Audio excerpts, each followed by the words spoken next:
শতাধিক গুম ও খুনের অভিযোগে জিয়াউলের বিচার শুরু। টিএফআই সেলে গুমের মামলায় জাহাঙ্গীরের জামিন নামঞ্জুর। দেশের বাইরে থেকে কেউ নির্বাচন বানচালের চেষ্টা করলেও ছাড় নয়, হুঁশিয়ারি স্বরাষ্ট্র উপদেষ্টার। গণতান্ত্রিকভাবে ক্ষমতা হস্তান্তরের প্রত্যয় প্রধান উপদেষ্টার। অবৈধ অস্ত্র উদ্ধারে নেই দৃশ্যমান অগ্রগতি। প্রার্থীদের নিরাপত্তা নিয়ে শঙ্কা, ইসিতে আপিল নিষ্পত্তির পঞ্চম দিনে শুনানি চলছে। আতঙ্ক কাটছে না টেকনাফ সীমান্তে, মিলছে নানা সামরিক সরঞ্জাম। শিশু হুজাইফার পরিবারে হাহাকার, বিশৃঙ্খলা সহ্য করা হবে না বললেন স্বরাষ্ট্র উপদেষ্টা। চিনিগলি হচ্ছে রস, মিশছে রং ও রাসায়নিক। রাজশাহীতে ভেজাল গুড়ের কারবার ভোক্তার অভিযানে ধরা। জরিমানের পাশাপাশি সচেতনতা বাড়ানোর চেষ্টায় সংস্থাটি। থাইল্যান্ডে চলন্ত ট্রেনের ওপর ক্রেন পড়ে নিহত 22, আহত অন্তত 79। হতাহত আরও বাড়তে পারে বলে আশঙ্কা পুলিশের। চলছে উদ্ধার তৎপরতা। এবং চতুর্থবারের মতো বিশ্বকাপ ট্রফি বাংলাদেশে বিমানবন্দর থেকে যাচ্ছে 5 তারকা হোটেলে। থাকবে সন্ধ্যা পর্যন্ত, দেখতে পারবে নির্দিষ্ট সংখ্যক মানুষ।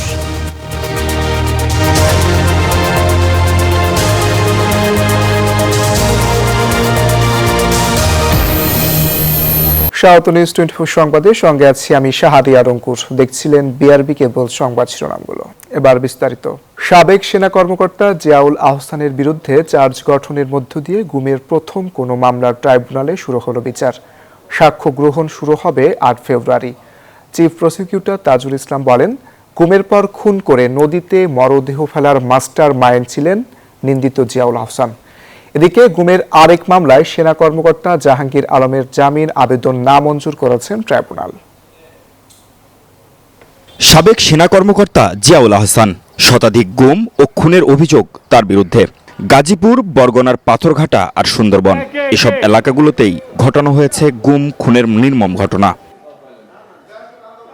দেশের নানা প্রান্ত থেকে ভুক্তভোগীদের ধরে নিয়ে গুম করে রাখার পর কখনো কখনো গুলি করে হত্যা করে নদীতে ডুবিয়ে দেয়া, আবার কখনো দস্যু নাটক সাজানো হতো বলেও অভিযোগ আনে প্রসিকিউশন। 3 অভিযোগে শুনানি শেষে 104 জনকে গুম ও খুনের অভিযোগে বিচার শুরুর আদেশ দিয়েছেন ট্রাইব্যুনাল। বুধবার আন্তর্জাতিক অপরাধ ট্রাইব্যুনাল 1 এই আদেশ দেন। একই সাথে সূচনা বক্তব্য ও সাক্ষ্য গ্রহণের জন্য 8 ফেব্রুয়ারি দিন ধার্য করেন আন্তর্জাতিক অপরাধ ট্রাইব্যুনাল 1। ক্রসফায়ারে মানুষ হত্যা এবং ট্রলারে করে গুমের শিকার লোকদেরকে সাগরে বা নদীতে নিয়ে গিয়ে এইভাবে নির্মমভাবে হত্যা করে তাদের লাশ যে গুম করে দেয়া, এইরকম 104 জনের ব্যাপারে এখন পর্যন্ত এই মামলায় অভিযোগ আনা হয়েছে। তবে প্রসিকিউশনের আনিত অভিযোগ ভিত্তিহীন বলছেন জিয়াউল আহসানের আইনজীবী। উনি যদি দোষী হতেন, ওনার যদি গিলটি থাকতো ওনার মনে, তাহলে উনি পালিয়ে যেতেন।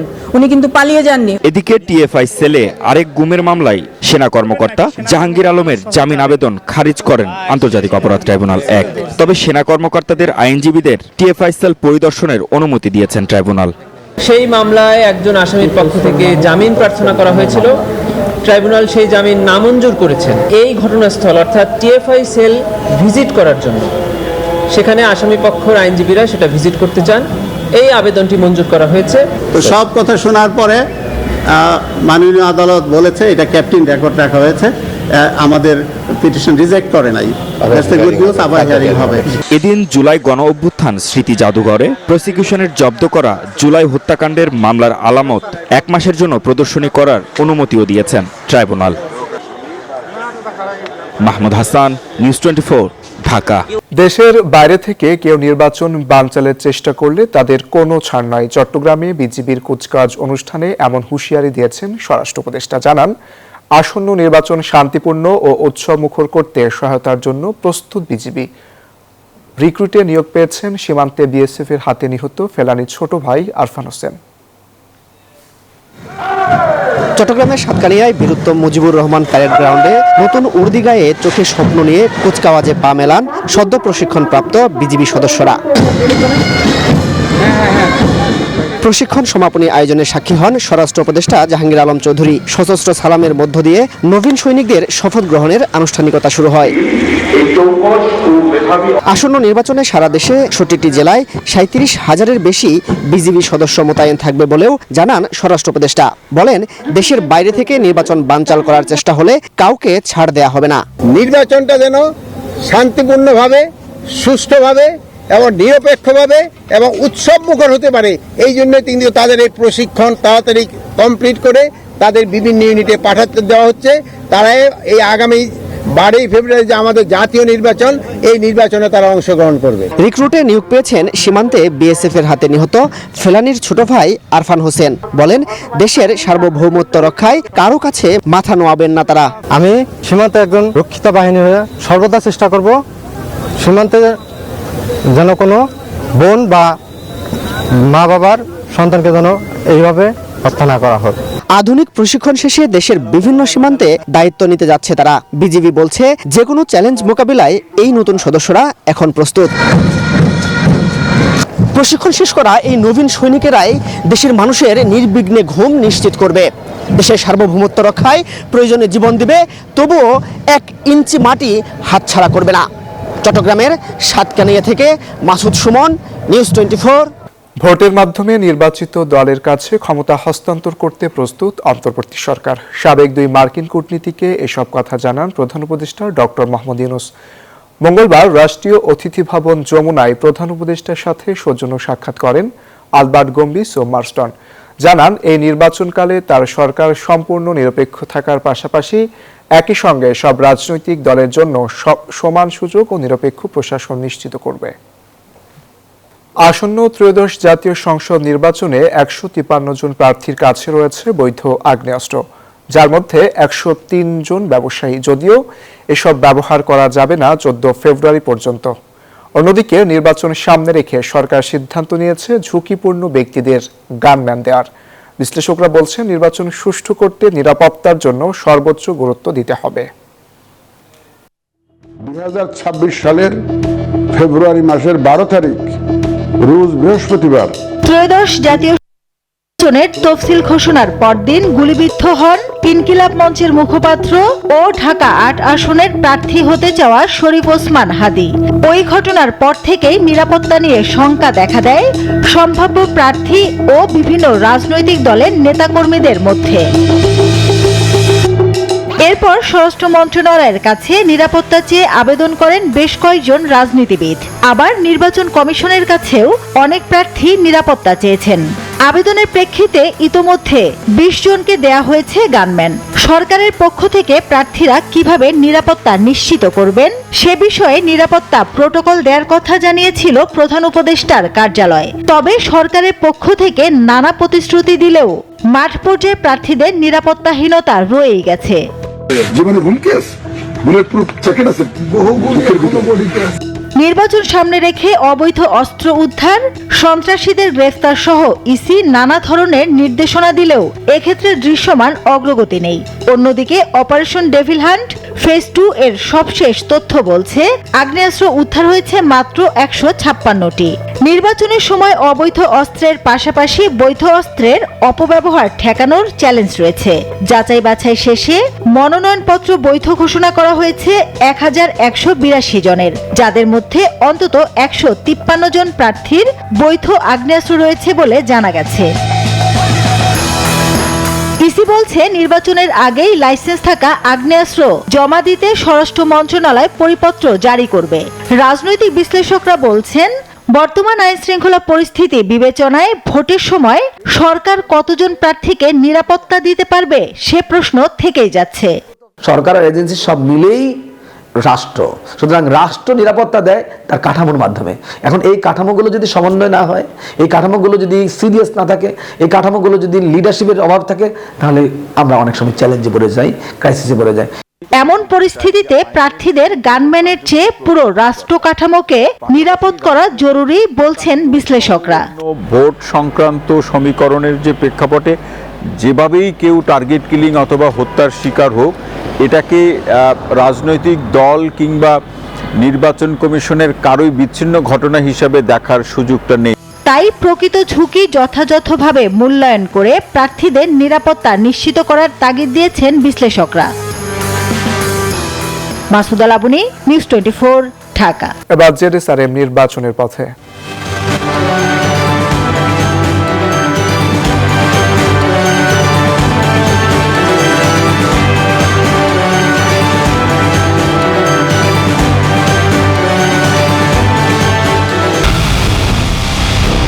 পুরো দেশের মুখে হাসি ফোটাতে নিজেকে হতে হয় স্ট্রং আর মনোবল হতে হয় স্পার্ক দৃঢ়। জেরুজালেম 25 বছরের পথ চলায় নিরাপদে রাখার প্রত্যয়ে। আসন্ন ত্রয়োদশ জাতীয় সংসদ নির্বাচনে প্রার্থিতা ফিরে পেতে ইসিতে পঞ্চম দিনে শুনানি চলছে। সকালে রাজধানীর আগারগাঁও নির্বাচন কমিশন ভবনের অডিটোরিয়ামে এই শুনানি শুরু হয়, চলবে বিকেল 5টা পর্যন্ত। আজ এখন পর্যন্ত 36টি আপিল শুনানি হয়েছে। এতে বৈধতা পেয়েছেন 28 প্রার্থী এবং 5টি আপিল নামঞ্জুর হয়েছে। এর আগে গত 4 দিনে আপিল শুনানিতে বৈধতা ফিরে পেয়েছেন 204 জন প্রার্থী। এটা শুধু নির্বাচন কমিশনের সার্ভারের ভুলের কারণে আজকে আমরা শুধু এই 4 জনই নয়, আমরা 26 জন প্রার্থী ভুক্তভোগী। আমাদের আজকে যে আপিল সেটা মঞ্জুর হয়েছে এবং আগামী দিনগুলোতে আমরা কমিশনের উপর সতর্ক দৃষ্টি রাখব। তারা কোনো ধরনের কারসাজি করে কিনা সেই বিষয়ে আমাদের সতর্ক দৃষ্টি থাকবে। এভিডেন্স হিসাবে আমার স্বাক্ষরকেই, আমার তারিখকেই মৃত ব্যক্তির স্বাক্ষরের তারিখ বলে ঘোষণা করেছে, অত্যন্ত দুঃখজনক।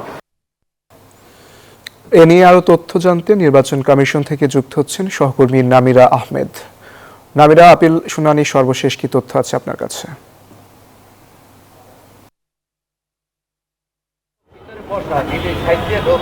ধন্যবাদ আপনাকে।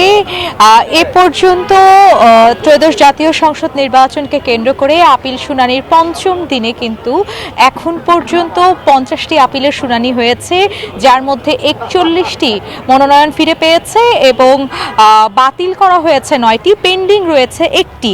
এছাড়াও যদি আমি বলি যে আজ পঞ্চম দিনে কিন্তু 100টি শুনানি হবে বলেও কথা রয়েছে।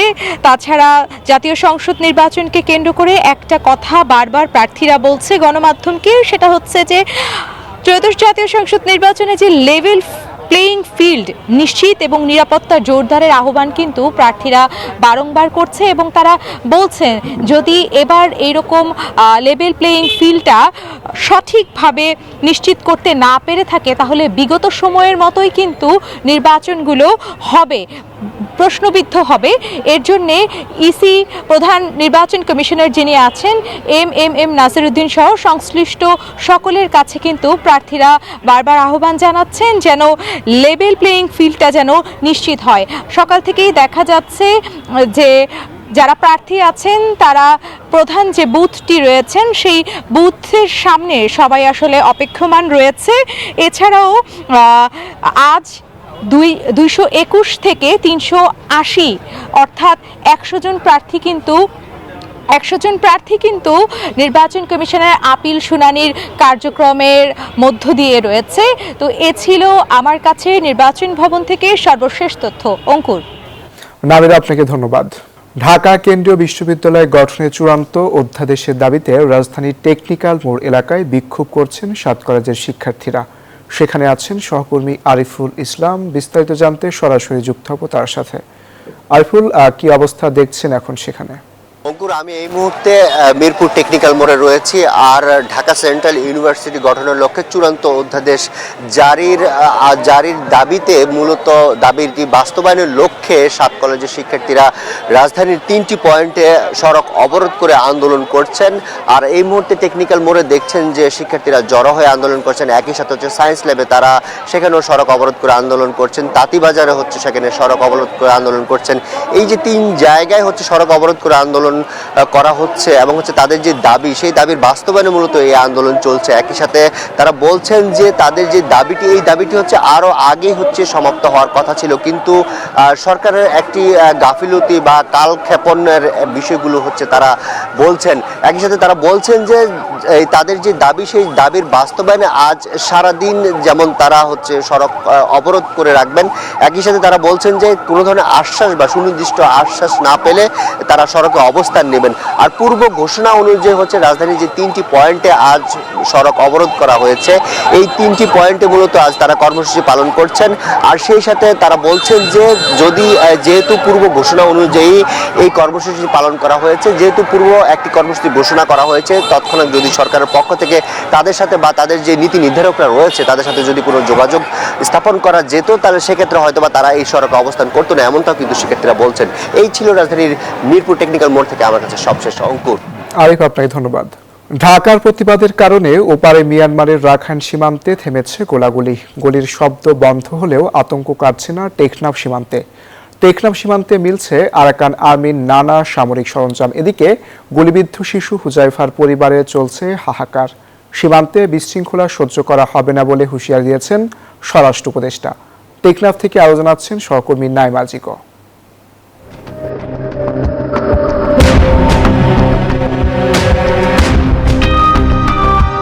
এখনো মিলছে বোমশেল, মিলছে বুলেট, ভেসে আসছে মিয়ানমারের বিদ্রোহী সংগঠনের পোশাক, ওয়াকিটকি। এই ঘটনা টেকনাফের ওয়াইকং সীমান্তবর্তী এলাকার। গেল 9 জানুয়ারি থেকে থেমে 3 দিন বাংলাদেশ সীমান্তে প্রবেশ করে গুলি করেছে মিয়ানমারের আরাকান আর্মি। শিশু হুজাইফা হাসি খুশি বাচ্চাটি পছন্দ করত নাচতে, কিন্তু সেই হাস্যোজ্জ্বল শিশু এখন কাতরাচ্ছে হাসপাতালের বিছানায়। যেখানে তার বই নিয়ে স্কুলে যাওয়ার কথা, সেখানে জীবন মৃত্যুর সাথে লড়ছে হুজাইফা। 10 জানুয়ারি আরাকান আর্মির ছোড়া গুলি এসে মাথায় আঘাত করে হুজাইফার। সন্তানের এমন অবস্থায় মাটিতে লুটিয়ে কাঁদছেন তার দাদি। কাঁদতে কাঁদতে চোখের পানি শুকিয়ে গেছে তার মার।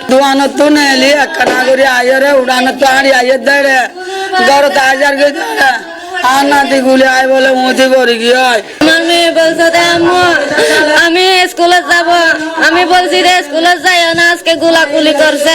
মঙ্গলবার থেকে বন্ধ হয়েছে গুলি। সীমান্ত এখন শান্ত হলেও পরিস্থিতি থমথমে। বাংলাদেশের ভেতরে মাইন ছড়িয়ে দেয়ায় আতঙ্কে সীমান্তে মাছের ঘেরে যেতে পারছে না স্থানীয়রা।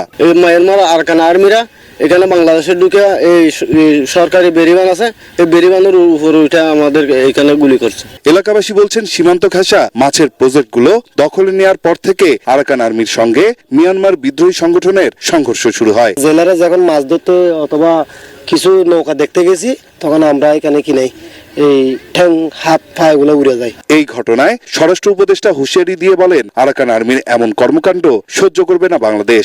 সীমান্ত দিয়া যদি কেউ কোনো রকমে কোনো কিছু সৃষ্টি করতে চায়, কাউকে ছাড় দেওয়া হবে না।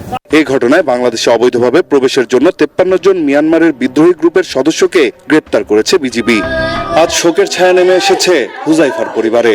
সীমান্তে অস্থিরতার কারণে আরাকান আর্মির ছোড়া গুলিতে আহত হয়ে আজ জীবন মৃত্যুর সাথে লড়াই করছে ছোট্ট হুজাইফা। এমন ঘটনা আর যাতে কারো সাথে না ঘটে, এমনটাই চান হুজাইফার স্বজনেরা। নাইম আলচিকো, নিউজ 24, টেকনাফ, কক্সবাজার। এবার সিঙ্গার বেকো টিভি প্রেজেন্স বিশ্বকাপ ট্রফি ট্যুর নিউজ আপডেট।